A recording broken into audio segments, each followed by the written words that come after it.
भाइयों ये देखे तो अभी हमारी सहरी होने वाली है, यानी फजर में समझो 1 घंटा होगा फजर के स्टार्ट जो टाइम शुरू होता है ना।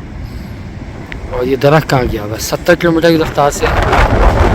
और बुध का दिन हो चुका है इस वक्त, दर्जा हरारत 5 -11 दिखा रहा है।